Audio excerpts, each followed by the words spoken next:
Good morning, Chip. How are you? I'm great, Keith. It's been a long time. I'm Absolutely. on. Very good.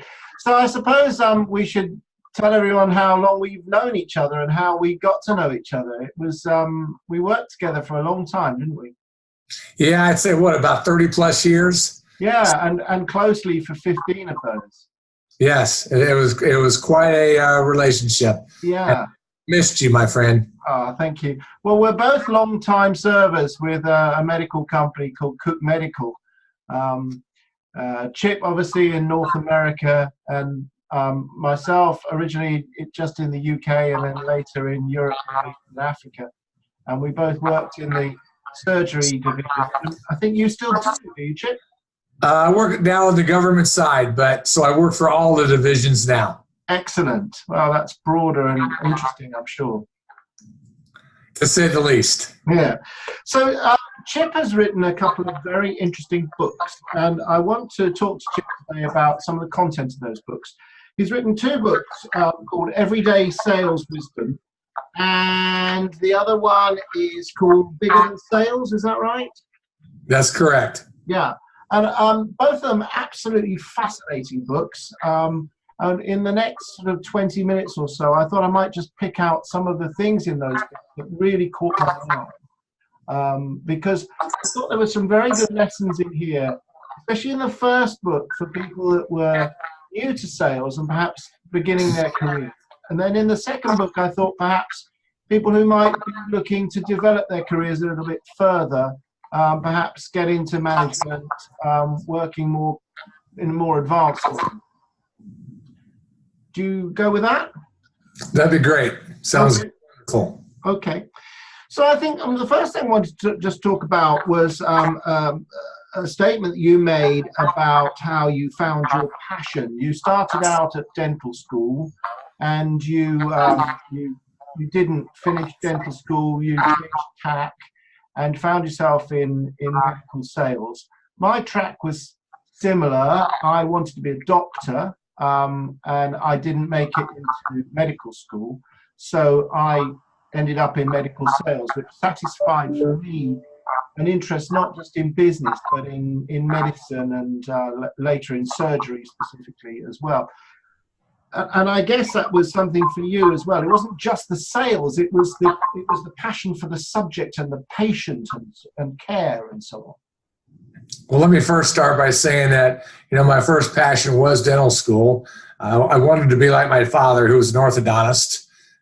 So it's all I dreamed about doing, to have a white picket fence, 3 children, a beautiful wife, and at least I got some of that. Yes, you got all of that. All of a sudden, overnight, my life changed because I found out 3 years into dental school that I don't have the small hand coordination, so the motor skills necessary to go on to become a really good dentist. And it just hurt terribly because my father's an orthodontist, and all I wanted ever to do was to work with him.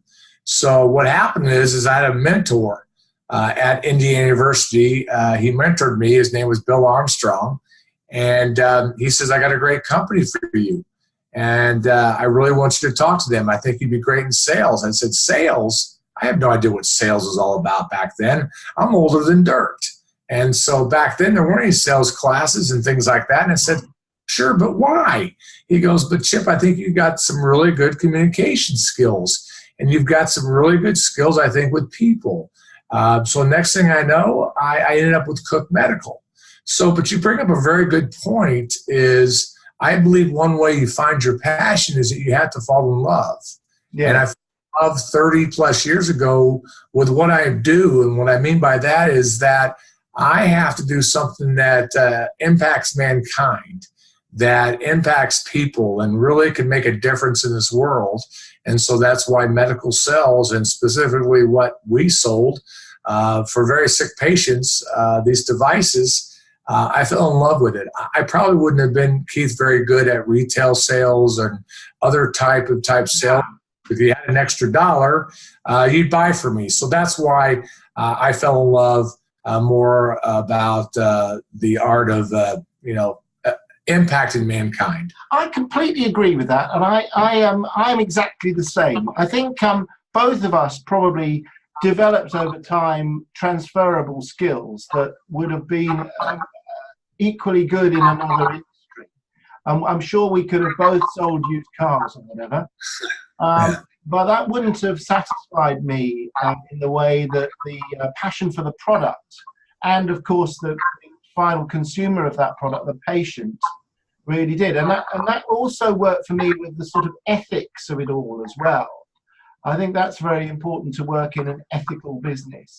I agree. For my personal values, anyway. So you went, in your book, you quoted Mark Twain, and you said, if you love what you do, you will never work another day in your life. And I think that's very true. I mean, we spend an awful lot of our lives at work, probably, I don't know, a third of our life at work. Probably call it sleeping. So it's important not just to go to work. I suppose some people aren't so lucky, but to go to work and get some satisfaction from that as well. So how do you find the thing that if you were coming out of college now and you didn't know what to do, how do you find that area that you love? How do you find your passion? That's a great $1 million question.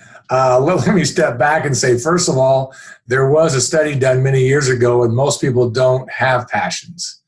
Lucky to have just one. I got lucky. I have three: my home in northern Michigan, my family, and what I do for a living. So I got lucky.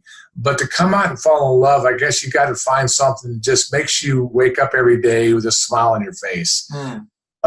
It's kind of this analogy I say, Keith, you have a wife, you love her, right? Yeah. With your heart, right? Yeah, I'm on video again. I have to say that. Right, and you feel right, but you still get your heart pit patters. You get emotional, and you still love her, right? Yeah, I've been married for 26 years. And I've been married for 27 years. We're a lot alike.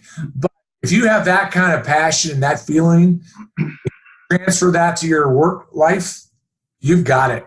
You will never let yourself fail. You'll be successful. You'll make more money than you can shake a stick at. If you can transfer the kind of love you have for your spouse or your partner or your friend over to what you do for a living, oh my God, you will be just successful as you can be. Yes. And I mean, in your second book, you talk about using the Strength Finder, and of course, you and I both did the tests on those, didn't we? Yes. And I would certainly advise young people to do some kind of, be it psychometric testing, or there are many models on this. Thomas International and the Color Wheel. Bell Bin and all of these different models, but I'd certainly advise them to find what they're naturally good at through doing these sort of tests. Do you agree? I agree that Gallup Strength Finder is phenomenal, but just remember, just because it may give you the 5 top strengths you have doesn't mean you don't have other strengths. That's true. Because they're not in the top 5 doesn't mean you're not good at it. Example is, maybe, I don't know if strategic was in my top 5. That doesn't mean that I don't have that skill. Hopefully as a leader and a manager of people, I was strategic, but it just wasn't in my top 5. Yeah. So just remember that. But yes, I agree that I really believe you need to take that Gallup. Now, before I got into sales, I probably had a skewed view of the type of person that was in sales. And I would have said, to be in sales, you need to have the gift of the gab. You need to be able to sell ice to Eskimos, this sort of thing. I don't think that anymore. And I'm sure that you feel the same, that that's not really true, is it? The gift of the gab. Well, it's nice you have communication skills. Let's rephrase it that way, and that you're good at communicating. I'm not sure you have to have the quote unquote the gift of gab, but let's step back just for a second and say that everybody, so that everybody's listening and someday to this podcast, everyone is in sales though. If you go into what career you choose, we're all in sales because we're selling either a widget, concept or ourselves every day. I mean, I've got to convince my wife to try to get things done. Absolutely. So that's the one thing that I think some people don't like the word sales, because sales equates to, God, do you have to talk a lot? Or do you have to have the gift of gab, or, you know, this and this? But let's just be realistic to say that we all are in this business of sales. Now, how do we do it? And yes, I agree. You don't have to be the most extroverted person or have the greatest gift of gab, but you do have to have some really good communication skills. Communication skills, yeah. And listening is, you know, they say, you know, 2 ears, 1 mouth. You know, that's use them in that proportion, and that, you know, it's a question. It's a matter of using questioning to uncover people's needs, and then matching the solution that you've got to those needs. And that's, I think, the skill, not just talking, and not just trying to force your product on somebody where it may not be right for them. I agree completely, because just remember something. The customer doesn't have to figure you out, but we have to figure the customer out. And that's what you're trying to say with listening, make sure that you're uncovering a need that fits them. Because if you're not listening really good, again, you've got to figure the customer out. They don't ever have to figure you out. I agree. I mean, you say one of your chickisms in your first book is people don't buy from salespeople because they understand their product, but because the salesperson understood their problems. And, you know, I fully agree with that. And I think that questioning and layered questioning is the way to identify their problems and see whether your solution is right for them. Yeah, because if you solve someone's problem, you always have them in your pocket. Yeah. In your pocket, you've built that trust and that loyalty, and they'll be there for a long time. And I don't think people understand that problem solving is really part of all of this, what we're talking about. And you say, do what you say, and when you say it. And I used to really pride myself in that when I was working in sales, but even now when I'm supporting students or whatever, I feel very proud to always follow up on what I say I will do.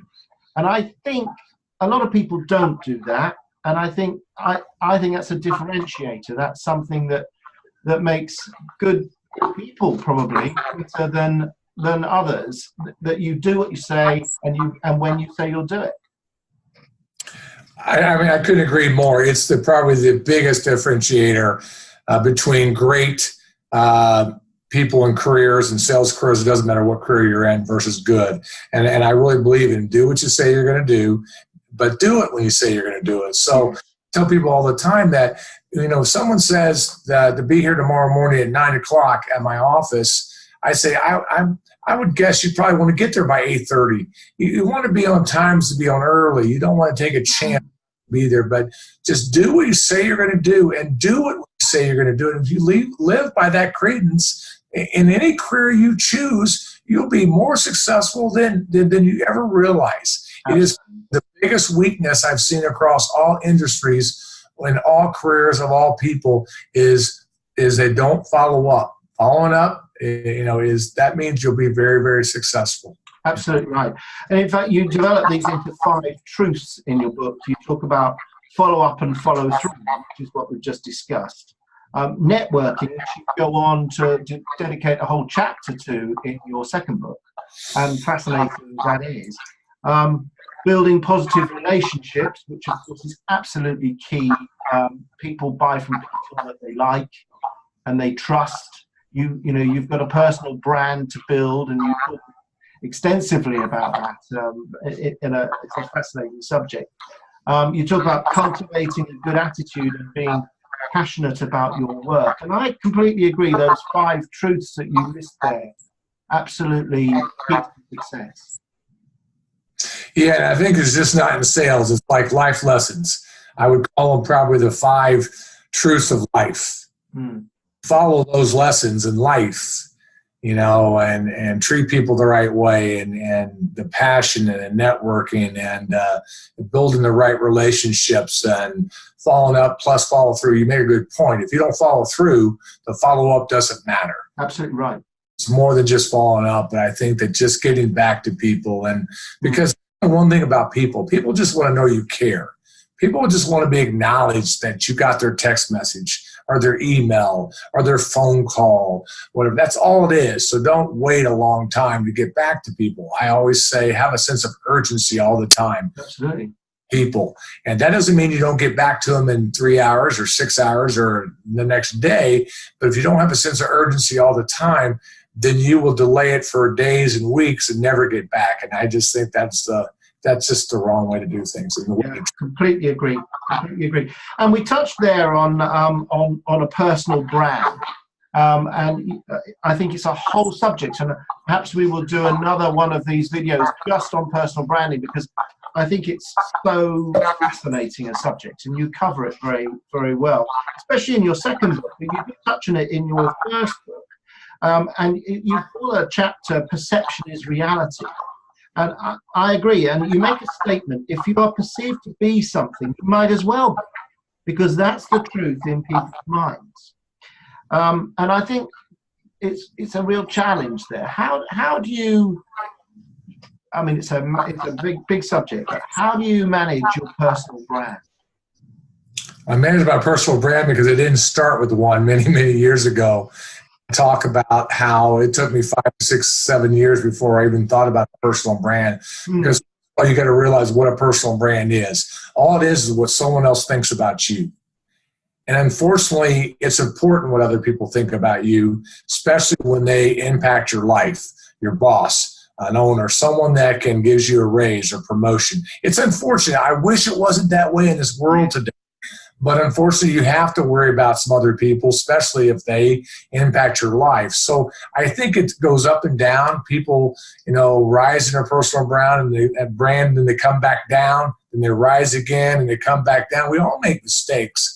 But I think the key is the earlier you can understand and visualize what self-awareness is and what that means, and really watch your environment. Like you said earlier, you want to listen more, you want to observe more, you want to, hear more, and talk less. Yes, I think if I was a huge part of self-awareness. If I was going to meet my 25-year-old self, that would probably be a piece of key advice I would give to me, because I didn't manage my personal brand. And, I sent you an article from Harvard Business Review about these things called pandas, which are cute and cuddly, but they have a really strong bite. And, things can get attached to you that are minor things that people, maybe even misunderstandings that people have gathered about you. And I think you make the point that you can be 95% good at everything you do, and it's the other stuff that people remember you for.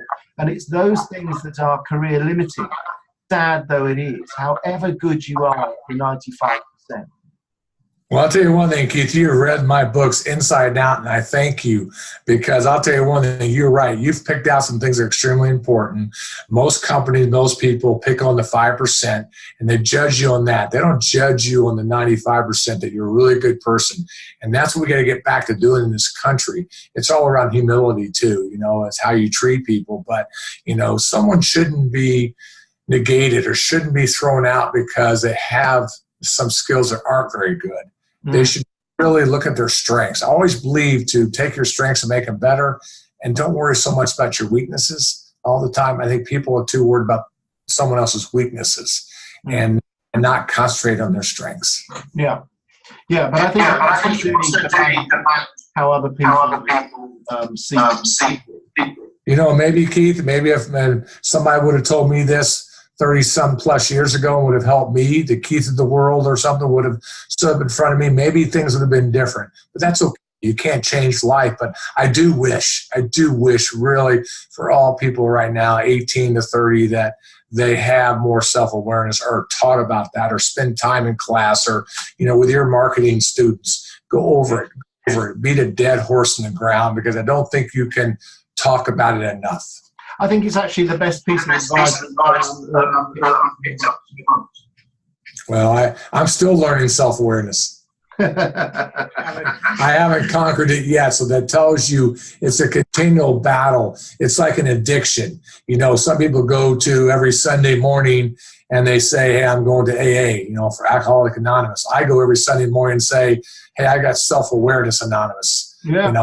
Helm, I have awareness issues or whatever, and that's I'm sorry, but I battle it every day, and my life and my career. Yeah, I just picked out a statement here that reminded me of my friend Arnold.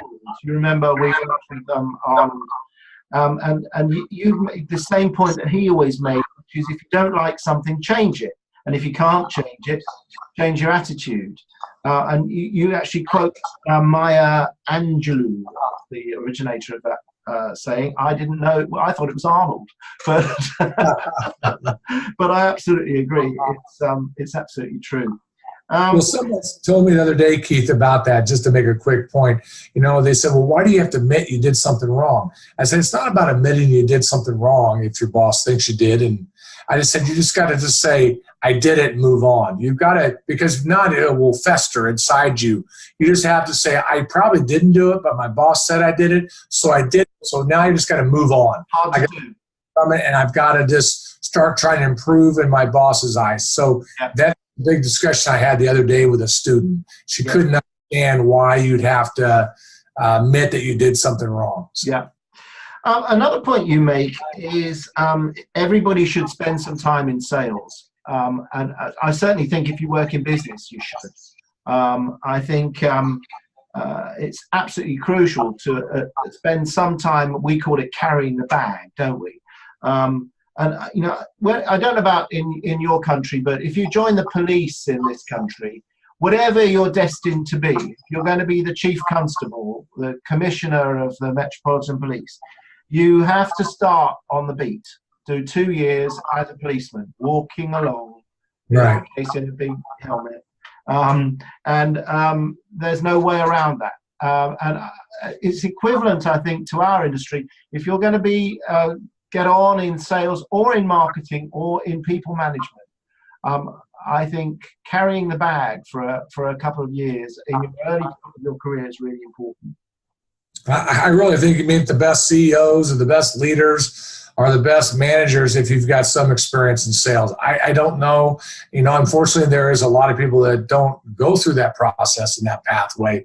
But I'll tell you one thing, until you do that, you really understand people and communication skills and relationships. That really helps you as a leader. And as a leader, I think that's really crucial to develop those sorts of skills. I mean, you do talk in your book, in your second book, about the characteristics of a good leader. Would you like to elaborate on some of those personal characteristics that you think are important in a leader? Yeah, I mean, just a couple of things come to my mind right now. I mean, you want to treat people like they want to be treated. I believe you want to bring humility into your leadership skills. There's a lost art of that here in the U.S. and around that. We need more leaders that lead with humility. I believe that in a whole heart. I believe, again, like I said, I think the road to leadership is, I think, through sales in some way or some form or fashion. I think that's important. I think, good leaders also, kind of let you do what you want to do. Don't micromanage, you say.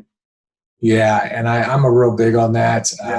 Micromanaging, they're actually who's there for guidance and for counseling, and I look at leader more as a coach and a mentor. Absolutely. It comes down to respect, doesn't it? And you give your people respect and you trust them. You may have to give them direction, especially at the beginning, but then you want to trust them and empower them so that they can get fulfillment from what they do and to some extent own what they do. Because if you take ownership of their work away from them, all they're doing is a task. I agree with you completely. I think that goes a long way. And there's one thing about leadership that I want to say about that is you don't have to have a great title. You don't have to be at the top of an organization to be an influencer. Yeah. I think that no matter what you do in your life, you can influence people. And I think that's actually probably more important sometimes than it's given. You're in a great high leadership position by title. Yes. You make a point which is a little bit controversial, but I've thought about it a lot, and ultimately I agree with you.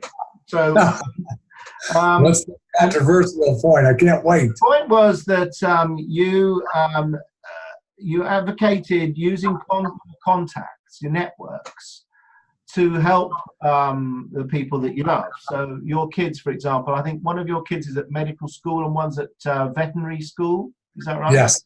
Yes. And, you were able to use your networks to give them a little bit of a steer in that and help them a little. Yes. Now, some people would say, especially in our culture in the UK, that's unfair. That some kids don't have parents with contacts, and that you're giving them a privilege that that other people don't have, and that they should succeed on their own merit. I've thought a lot about this, and I've come up with a conclusion. But how do you answer that? Well, let's put this, or let me go back to dental school. I had a friend that did not get into dental school the first time around, and he didn't want to ask for his father's help, who was a big-time dentist in the state of Indiana. He didn't want to. He wanted to get in on his own merits. Okay. Personally, he didn't get in the first time. So the second time, he actually asked his father for help, and he proceeded to get into dental school, and now he's a phenomenal dentist today. Now, saying that, I agree with your thinking. I wish people could, in this country, in this world, could do that and get in on their own merit. But here's what's happening.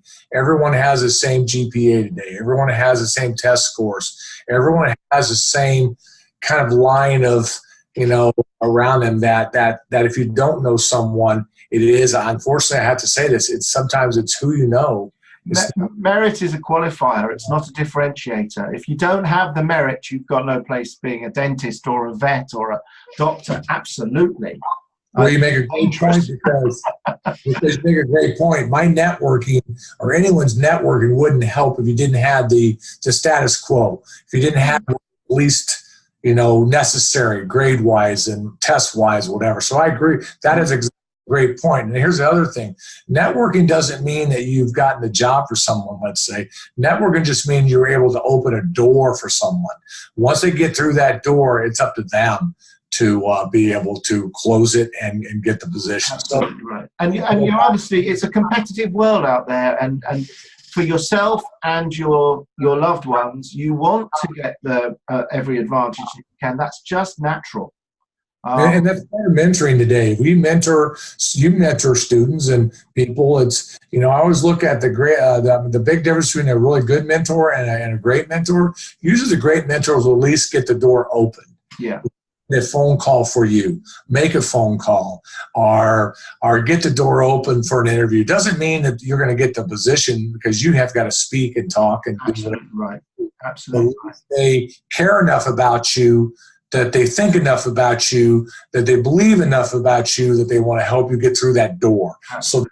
So that's why I probably brought it around and say I believe in the art of networking. Yes, of course. The last point I want to make is just going back to personal branding, because it's a real interest of mine. And as I say, it was the most fascinating for me part of your book, because it made me really think about that. And of course, you and I are unusual in that I think you've probably served with one company longer than I did, but I did 32 years at Medical, and that is a long time in most people's eyes. And I think for people who are lifers, if you like us, getting these pandas attached to us are more damaging than for people who move around all the time. Most people these days spend a couple of years in a job, skill up, get some points on their resume, CV we call it, and then move on, and they move sideways, and they're constantly going up.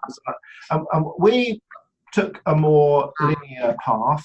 And I wonder whether those things that get attached to us that maybe are unfair but nevertheless are our problem have more of an effect on us if you stay there. Ultimately, those things can do more damage to the long-term people. You know what, Keith, you hit the nail on the head. I can't argue that point. I can't even come back and have a difference of opinion, because after 34 years, I see exactly what you're saying. Would things have been different for me? Let's say if I moved to a different company early on and things wouldn't have stayed with me, and maybe I'd have a start over and move in a different direction, maybe. The other side of the coin, I guess, is if Maybe if I would have done things better in my self-awareness earlier in my career, maybe I'd be telling you right now at 34 years, I've got the golden goose. I don't know. I mean, it's funny, if I had a crystal ball, we'd all know. I don't regret anything in my life, because I can tell you right now, just like I can tell anyone, that I've never done anything in my 34 years to intentionally hurt anybody. And I've always done things with the right heart and the right intent. It doesn't mean that people haven't taken me out of context or out of whatever. This is reality. Or maybe I'm a TMI. I am. I wear things on my sleeve. TMI stands for too much information. I'll tell people things that most people wouldn't tell people. And sometimes in today's world, people get offended. But I tell my kids, honesty is the best policy, and it's better to be honest till the day is long. As long as it's done with kindness. As long as it's done with kindness. And that's, the one thing out of my 2 books that, that I feel most strongly, besides the personal branding, is everything that I talk about in both those books, I want people to do it with humility. Absolutely.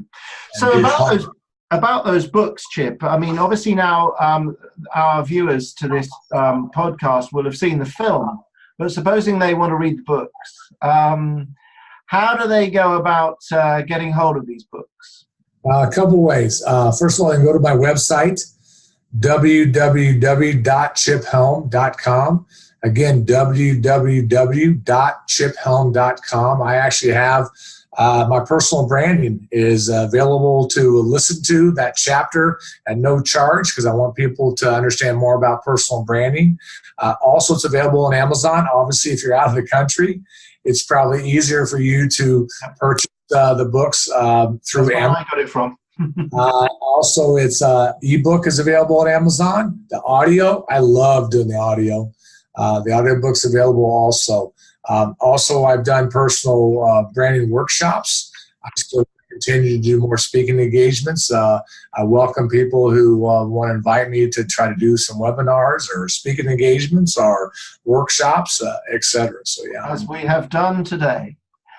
So the 2 books, Everyday Sales Wisdom and Bigger Than Sales by Chip Helm, will elaborate on these matters that we've talked about today.